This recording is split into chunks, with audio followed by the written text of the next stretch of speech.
आए हुए इन नई बातों पर यकीन हो जाता है कि ये पी लेंगे तो पेट सही हो जाएगा। मैं तुझे बताता हूं, जिस बाबा ने तुझे पेशाब पीने के लिए कहा है उसे पेशाब मुबारक हो, मेरे मुस्तफ़ा ने हमें शहद खाने के लिए कहा है। और कुरान कहता है फीही शिफाउल लिन्नास, उसमें इंसानों की शिफा है।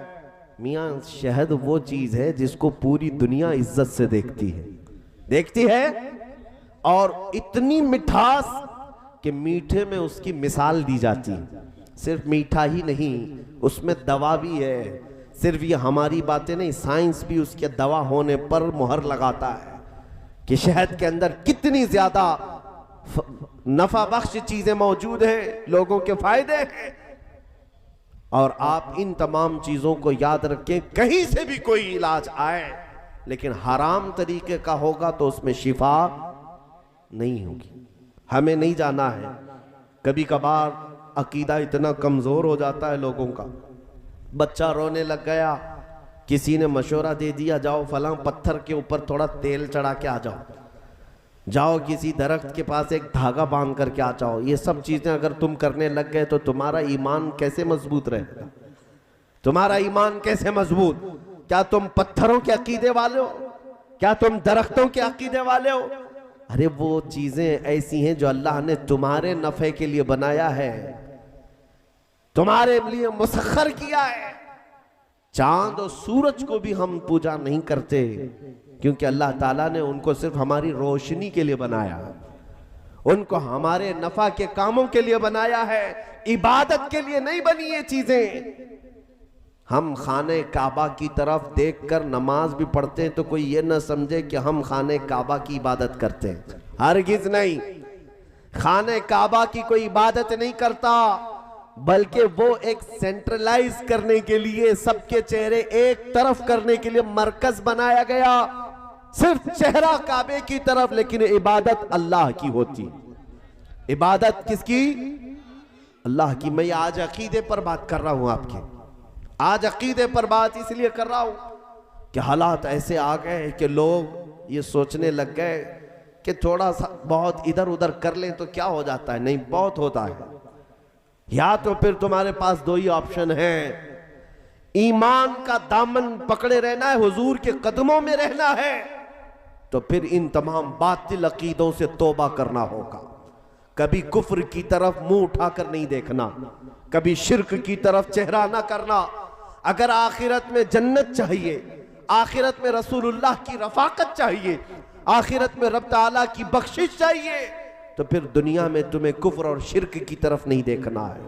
अल्लाह के साथ किसी को शरीक नहीं ठहराना, किसी और के सामने अपने सर सजदे के लिए नहीं झुकाना, हलाल चीजों को अपना रिस्क बनाना, हराम चीजों से अपने आप को बचाए रखना। आज के लिए तुम्हारे लिए बड़े चैलेंजेस हैं। ऐ सुन्नियों, अपने बच्चों की ये तरबियत करते जाओ कि हालात जैसे भी सख्त हो जाएं, तुम अपनी रिवायात पर कायम रहो। अल्लाह की मदद आकर रहेगी इंशाअल्लाह, अल्लाह की मदद आएगी।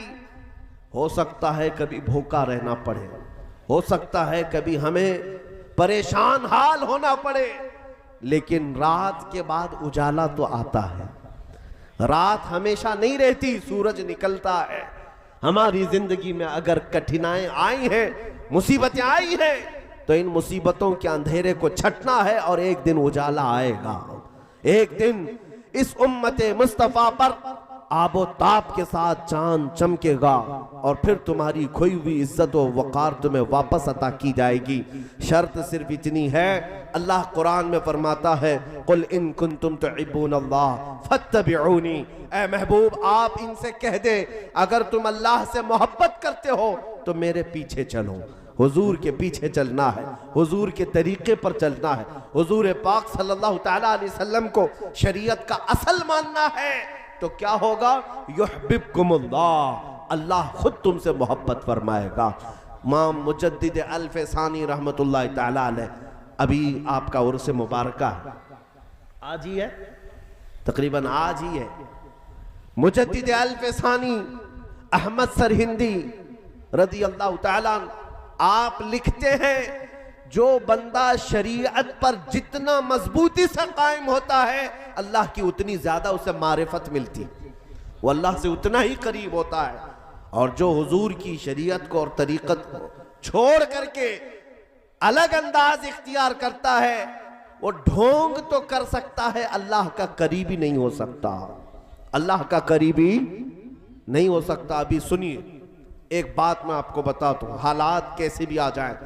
हजरत शेख अब्दुल हक मुहद्दिस देहलवी फरमाते हैं कि आप जब हिंदुस्तान तशरीफ लाए थे, इल्म हदीस का काम कर रहे थे, हुजूर की हदीसें बयान करते लोगों को।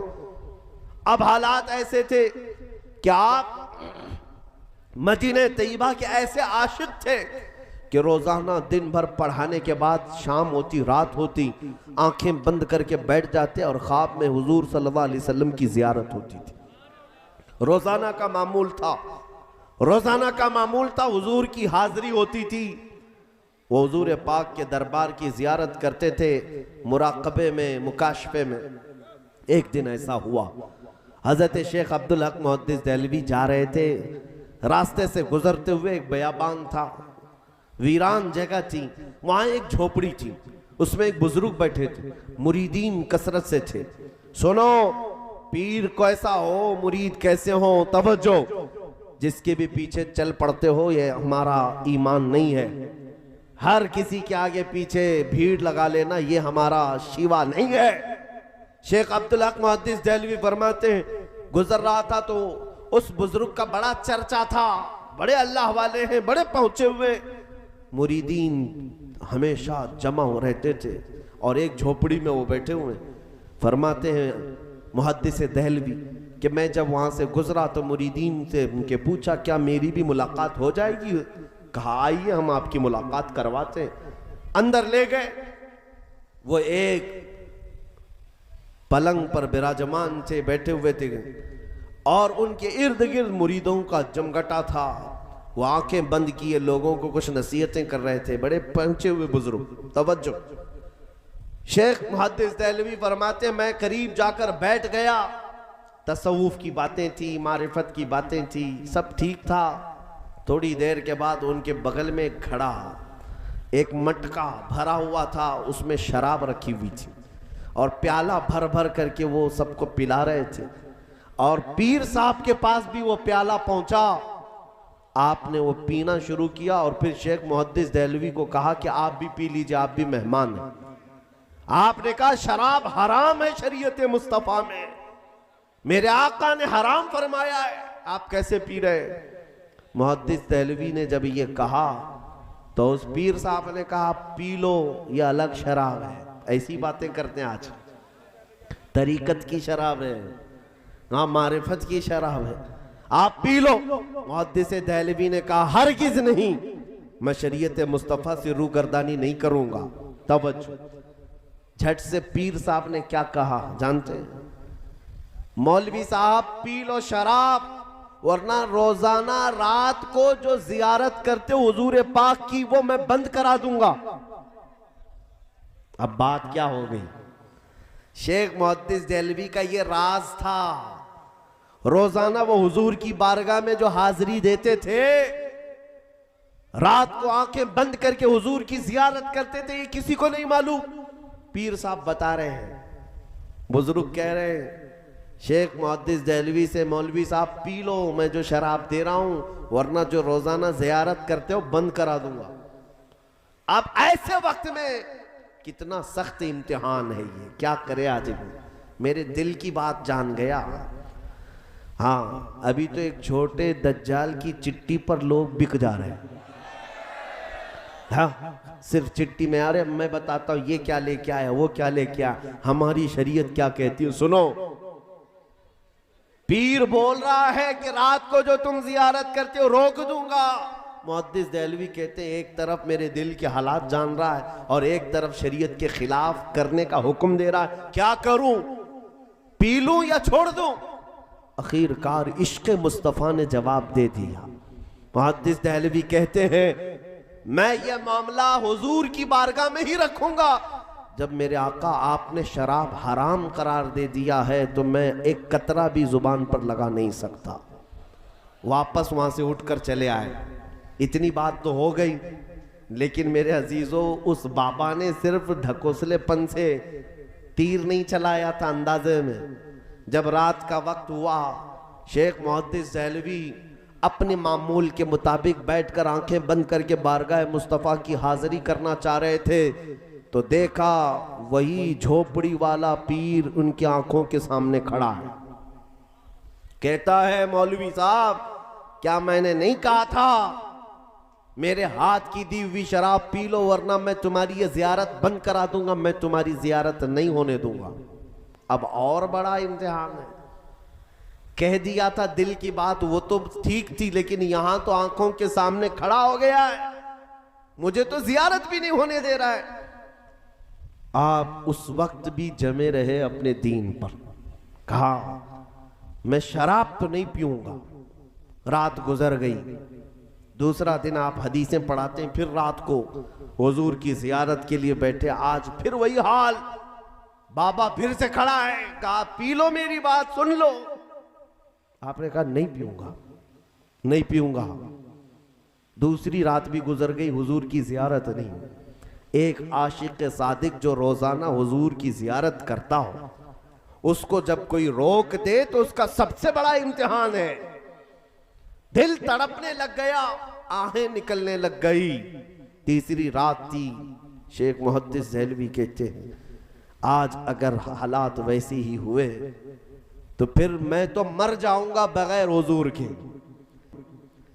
ये सिसकियां लेकर बैठे और पुकारा मेरे आका को, या रसूल अल्लाह अगिस्नी, मेरे आका मदद करें, मैं आपकी शरीयत पर चलना चाह रहा हूं और ये मुझे शराब पिलाना चाह रहा है, कौन हक पर है।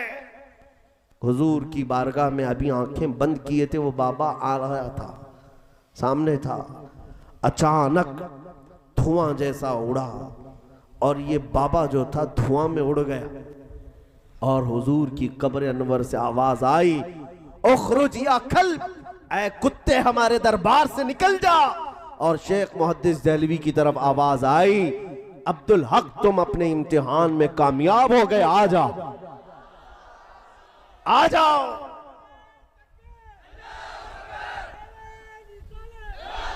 वहां कुछ लोग खड़े तो थे, मुरीदीन सब जमा थे। मैंने जाकर पूछा बाबा कहाँ हैं, बाबा कहाँ हैं, पीर साहब कहाँ हैं तुम्हारे। कहा अजीब हादसा हो गया, कल रात को अचानक पता नहीं क्या हो गया, हमारा पीर साहब कुत्ता बना और बाहर निकलकर भाग गया। हाँ, लोगों को कुत्ता बनने में देर नहीं लगेगी, इंतजार करो।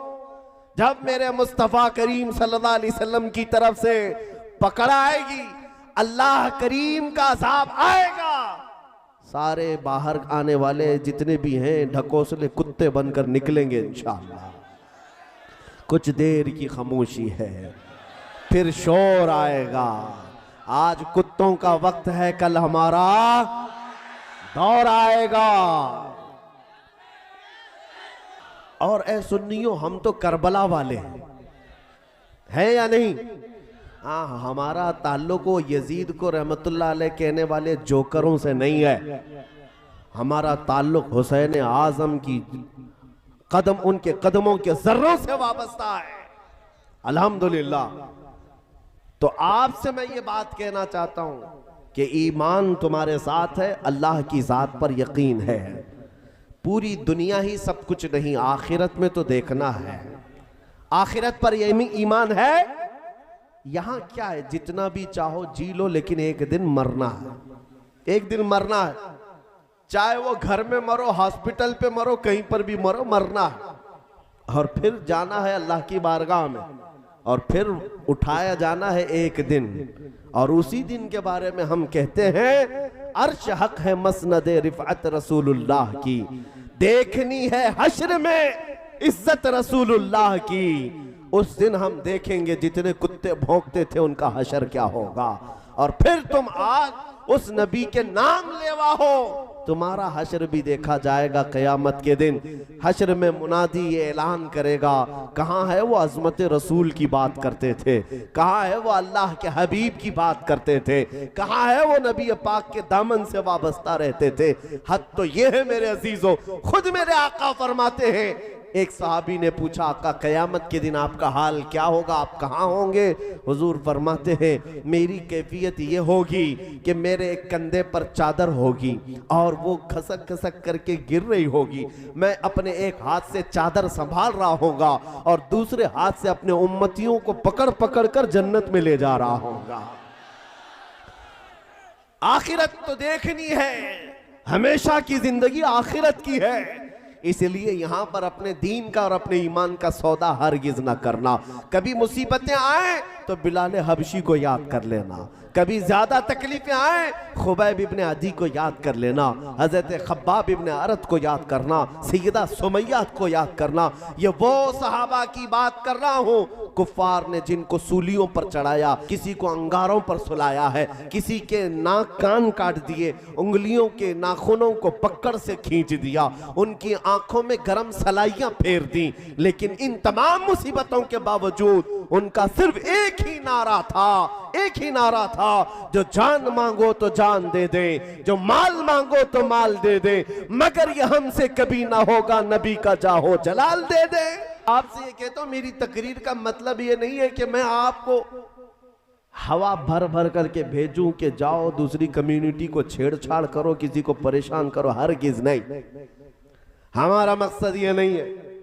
हम हिंदुस्तान में सदियों से जीते आए, हम किसी के कत्ल गारत, किसी के तहस नहस करने के मशवरे तो नहीं देते और ना ही खुफिया प्लानिंग करते हैं। हम बात इतनी करते हैं कि हम सबके साथ जीते हैं, लेकिन अगर कोई कुत्ता हुजूर की तरफ भौंकने लगे तो फिर उसकी गर्दन भी पकड़ते हैं और उसकी जुबान को भी पकड़ते हैं। जब तक हो मुझे गालियां देना है दे ले, मेरे माँ को मेरे बाप को कोसना है कोस, मेरे खानदान को बुरा भला कहना है कह ले, लेकिन हुजूर की तरफ अगर उंगली उठाया तो फिर हम जवाब देते रहेंगे, क्योंकि ये हमारा ईमान है। और इस वक्त भी खामोश रहना ये बेगैरती की सबसे बड़ी मिसाल है। वो आदमी सबसे बड़ा बेगैरत है जो रसूल पाक सल्लल्लाहु अलैहि वसल्लम के लिए गैरतमंद नहीं हो सकता। जो हुजूर के लिए गैरत नहीं रखता वो सबसे बड़ा बेगैरत है। जिस रसूल ने रात रात भर खड़े होकर हमारी बख्शिश की दुआएं की हैं, जो रसूल मेराज की शब हमें नहीं भूले, अपनी कब्र में ना भूले और हश्र में हमारे लिए शफाअत करे, उस रसूल की इज्जत के लिए अगर कोई खामोश रहता है तो दुनिया का सबसे बड़ा एहसान फरामोश और सबसे बड़ा बेगैरत आदमी है, सबसे बड़ा बेगैरत आदमी। बहरहाल मेरा मैसेज तो आज सिर्फ आपके लिए इतना ही था कि इम्तिहानात आएंगे। शेख अब्दुल हक मुहद्दिस देहलवी की हिकायत में तुम्हारे सामने इसलिए रखा कि अगर तुम्हारी जिंदगी में कभी कोई इस तरह के आए कहे कि मैं तुम्हारे दिल के हालात जानता हूं बताता हूं, तो पागल मत हो जाना। हाँ, और अभी तो बाबाओं का तो ऐसा धंधा, इतना बड़ा बिजनेस है, इतना बड़ा बिजनेस है। मुंबई तो बाबाओं की कान है, उनकी दुकानें इतनी बड़ी बड़ी हैं, आप देख करके हैरत में रह जाएंगे। और सबसे ज्यादा शिकार इन बाबाओं की औरतें होती हैं। साइकोलॉजी, नफ्सियात पर इतना इनका कंट्रोल होता है। और दो तीन बातें तुम्हारी लगती हुई कहें जो कॉमन हर एक की जिंदगी में रहती हैं और तुम कहते अरे मेरे तो दिल की बात जानता है। मैं आपकी कई चीजें ऐसी बता सकता हूं जो आपने मुझसे शेयर नहीं किया। आओ बैठो, मैं थोड़ी देर में आपको बताऊंगा, लेकिन इसका मतलब ये नहीं कि मैं गैब का इल्म जानता हूं, बल्कि ये वो चीजें हैं जो कॉमन हैं, सबके साथ होती हैं, सबके साथ होती रहती हैं। और इन बातों पर तुम दिल दे बैठते हो। ऐसी चीजों की वजह से ईमान खराब होता है, दीन खराब होता है। आप हरगिज इन बातों पर यकीन ना करेंगे। हां, आपका मुक्तदा वो है, आपका लीडर वो है जो हुजूर के पीछे चल रहा हो, जो रसूल पाक की तरफ ले जाता हो, फिर उसके पीछे चलने में कोई हरज नहीं, क्योंकि बखुदा खुदा का यही है दर, नहीं और कोई मफर मकर जो वहां से हो यहीं आके हो, जो यहां नहीं तो वहां नहीं। हुजूर का दरबार छोड़ करके कोई दरवाजा है? हमारे अल्लाह तक पहुंचने के लिए वही दरवाजा है। शरीयत मुस्तफ़ा को थामना होगा, उस रास्ते पर चल करके ही अल्लाह तक पहुंचोगे। और अगर कोई कहता है शॉर्टकट जाएंगे, तो फिर शॉर्टकट गिरेगा भी और शॉर्टकट मरेगा भी। इसलिए कि आला हजरत फरमाते हैं, या रसूल अल्लाह, जो तेरे दर से यार फिरते हैं, दर बदर यूं ही खार फिरते हैं। जो हुजूर को छोड़ करके इधर उधर भागता है, तो फिर वो जिल्लत और खारी का शिकार होता है। हमने देखा है कुत्तों की से भी बदतर जिंदगी हो जाती है, कुत्तों से भी बदतर जिंदगी हो जाती है। हाँ, हुजूर अकरम सल्लल्लाहु ताला अलैहि वसल्लम की शान में जितनी भी गुस्ताखियां करने वाले अब तक आए, एक बार करने के बाद जिंदगी भर उनको छुप छुप कर जीना पड़ता है। कहीं पर भी रहें, किसी भी कंट्री में रहें, छुप छुप करके जीना पड़ता है। किसी ने कहा नहीं उनको छुप कर जियो, बल्कि दिल में खौफ इतना भर जाता है, पता नहीं कब कहां मौत आ जाएगी। 8 साल का भी मुसलमान का बच्चा उनके सामने जाए तो उनको एटम बम लगने लगता है। हुजूर की गुस्ताखी करने के बाद चैन और सुकून गारत हो जाता है। हुजूर पर भौंकने के बाद उन गुस्ताखों की जिंदगी ऐसी हो गई कि वो डर डर कर सहम सहम कर जीने पर मजबूर हो जाते हैं। डर लगता है, खौफ लगने लगता है। लेकिन मेरे अजीजों, हुजूर की अजमत बयान करने के बाद, हुजूर की वफादारी करने के बाद मैं अपना तजुर्बा बताता हूँ, चैन और सुकून बढ़ ही जाता है, इज्जतें बढ़ जाती हैं। हुजूर पाक सल्लल्लाहु ताला अलैहि वसल्लम की अजमत बताने के बाद आपको दुनिया में डर करके नहीं, बल्कि बेखौफ होकर जीने की जिंदगी दी जाती है। इसीलिए आपसे भी मैं ये कहता हूं, हुजूर के वफादार रहो और बेखौफ होकर जीते रहो। क्यों? इसलिए कि किसी भी दिन मौत आनी है। हुजूर का आशिक तो इंतजार में रहता है। ये दुनिया तो खत्म होनी है, जिस दिन आंखें बंद होंगी उसी दिन हुजूर की जियारत भी होगी। इस दिन हम यहाँ हमारे जनाजे में सोकर जाएंगे और कब्र में हमें लोग छोड़ करके आएंगे, और उसके बाद मुनकर नकीर आएंगे, सवालात करेंगे, तेरा रब कौन, तेरा दीन क्या। और तीसरा सवाल जो करेंगे वो हुजूर को दिखाकर पूछेंगे, इनके बारे में क्या कहता था। ऐ सुनियो, इसी बात से फिर मौत का डर भी निकल जाता है शबे गौर भी उसी गुल से मुलाकात की रात। हम फरिश्तों को उस दिन भी ये कहेंगे, अब तो पाए नाज से ऐ फरिश्तों क्यों उठूं, मर के पहुंचा हूं यहां इस दिल रुबा के वास्ते।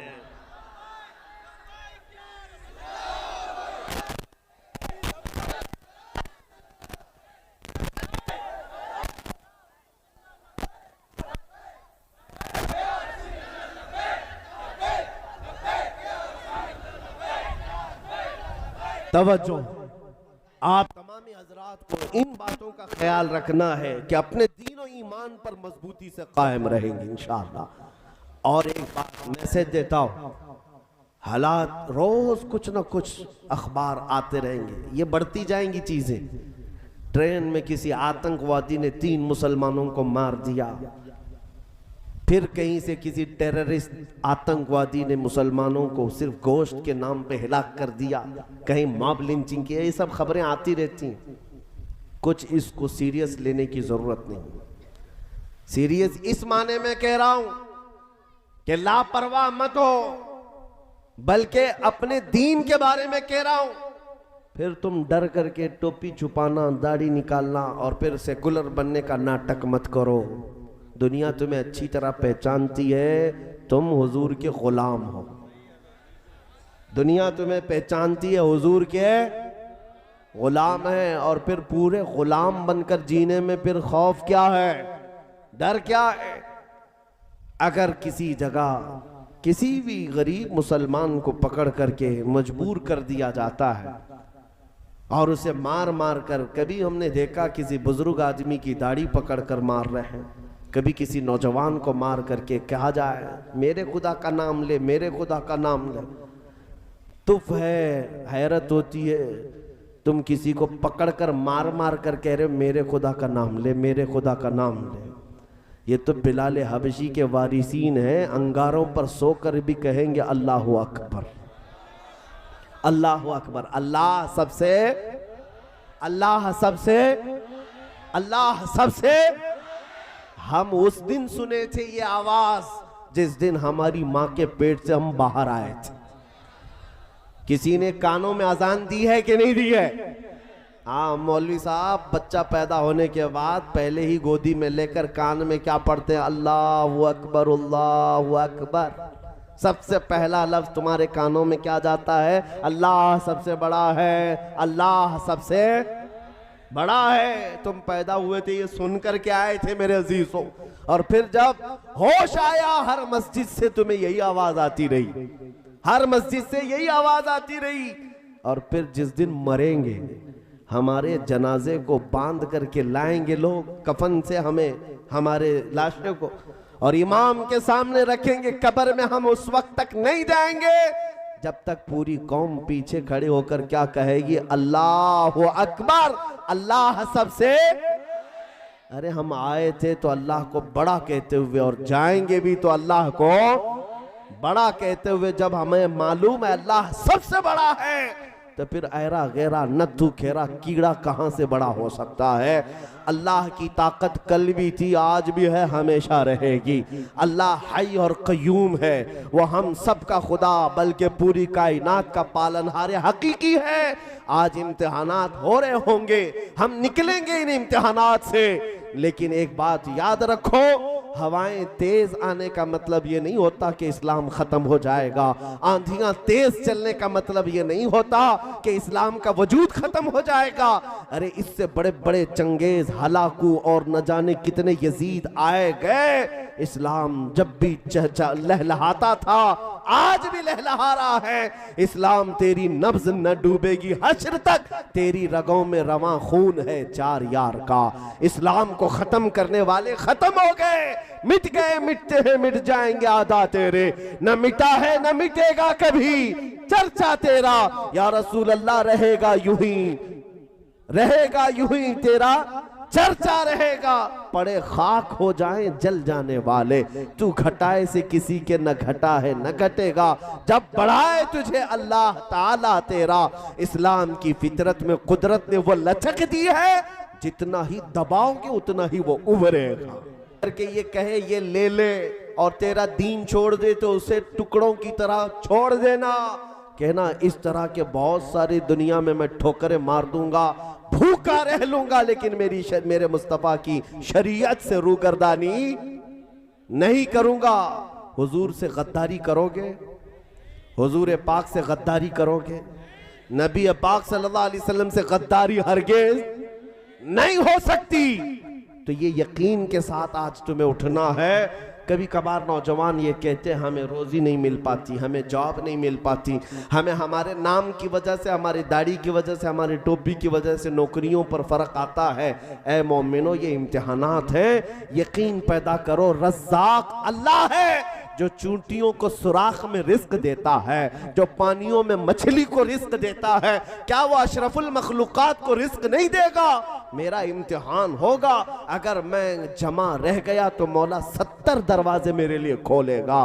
तुम अपने नबी के कदमों से वाबस्ता रहो। हालात बदलते हैं। एक दिन मक्का वालों ने भी यही सोचा था, बिलाल हबशी को मार मार करके, अंगारों पर लिटा करके, उनकी पुश्त पर गरम सिल रख करके उन्हें इतनी तकलीफें दी थी कि उनकी रीढ़ की हड्डी दिखती थी, उनकी पीठ का गोश्त गल गया था। उस वक्त वो सोचते थे अब मरेगा, अब खत्म हो जाएगा, सब खत्म हो जाएगा।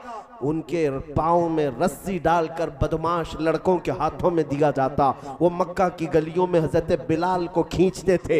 ये हालात भी मक्का वालों ने देखे, लेकिन जब बिलाल हबशी को सैयदना अबू बकर सिद्दीक ने खरीद कर आजाद किया और हुजूर की गुलामी में ले आए, फिर हुजूर के साथ हिजरत करके मदीने चले आए। तवज्जो चाहता हूं मेरे अजीजों, वो बिलाल हबशी का जमाना जो मक्का में था खत्म हो गया। 6 साल के बाद जब रसूलुल्लाह सल्लल्लाहु अलैहि वसल्लम 10,000 सहाबा के साथ वापस मक्का तशरीफ ला रहे थे, तो ऐसे आए कि फातिह मक्का बन करके आए। कोई एक आदमी भी मुकाबले का मौजूद नहीं था। रसूल पाक तशरीफ लाए, अक्सर वहां जितने थे कैदी बन के खड़े थे, जिन्होंने जुल्म ढाया था वो आज सर झुकाए खड़े थे। हुजूर पाक ने खाने काबा को बुतों से पाक किया। जानते हो उस दिन हरम पाक में पहली अजान दी जानी थी। पहली अजान के लिए रसूल पाक ने बिलाल हबशी से कहा काबे की छत पर चढ़ जाओ, काबे की छत पर चढ़ जाओ, वहां से चढ़ करके अजान दो। बिलाल हबशी ने अजान दी। जानते हो बड़े बड़े बुजुर्गों ने इसमें नुक्ता ये बयान किया, ये मैसेज देना था उन जालिमों को जिन्होंने बिलाल हबशी को मार मार करके ये सोचा था अब खत्म हो जाएगा, तब खत्म होगा। बिलाल अपने इम्तिहान में जमा रहा, अपने ईमान पर डटा रहा। अल्लाह ताला ने ऐसी इज्जत अता की कि आज मक्का फतह हो गया और काबे की छत पर चढ़ करके बिलाल अजान दे रहे हैं और दुनिया को ये बता रहे हैं आओ मुस्तफा की गुलामी में काबा भी कदमों के नीचे है। काबे की छत के ऊपर चढ़ गए हो, काबे की छत के ऊपर चढ़ गए हो इसलिए कि हुजूर की गुलामी में आए। इस बात को याद रखो मेरे अजीजों, हालात इस तरह के अगर आए इंतजार करो, मेरा रब खुशादगी लाएगा, मेरा रब खुशहाली लाएगा। और जितने आंधियों में बहक गए वो खत्म हो गए, जो तूफानों में बहक गए वो कचरे की तरह चले जाएंगे। इसलिए जो ईमान वाले हैं वो हमेशा जमे रहेंगे, डटे रहेंगे, जो भी हो जाए हालात। अब यहां पर मैं अपनी गुफ्तगू को इस बात पर खत्म करता हूं। होता है आप लोग ये पूछेंगे मुझसे कि आप इतनी बड़ी बड़ी बातें कह रहे हैं, जब हालात खराब हैं तो कौन आता है हमारी मदद के लिए? कोई नहीं आता। सारे लोग हाथ उठा लेते हैं। भाई तू नारे लगा रहा था लब्बैक लब्बैक कहकर पुलिस पकड़ के ले गई, जा तू झेल तेरे केस, कोई नहीं आता। ऐसे सवालात मेरे अजीजों आपके लिए सबके लिए नसीहत, तुमने अपने नबी की मोहब्बत में पुकारा है हुजूर को, दुनिया के लिए पुकारा होता तो दुनिया का इंतजार करते, अपने नबी को पुकारा है तो अपने नबी का इंतजार करो। जिसके लिए तुमने पुकारा है फिर शिकायत नहीं करना, ये कमेटी नहीं आई, वो कमेटी नहीं आई, इसी ने मदद नहीं किया, उसने मदद नहीं किया, नेता नहीं आए, हमारे एमएलए नहीं आए, हमारे एमपी नहीं आए, फलां ने मदद नहीं की, वो कारपोरेटर थे, नगर सेवक थे, असर और रसूख वाले थे, कोई हमारी सिफारिश के लिए नहीं आया। ये सब हीले बहाने छोड़ दो, इस अकीदे पर जम जाओ। कौन देता है देने को मुंह चाहिए, कौन देता है देने को मुंह चाहिए, देने वाला है सच्चा हमारा नबी, देने वाला है सच्चा हमारा नबी। ला व रब्बिल अर्श, जिसको जो मिला तुमसे मिला, बत्ती है कौनैन में नेमत रसूलुल्लाह की।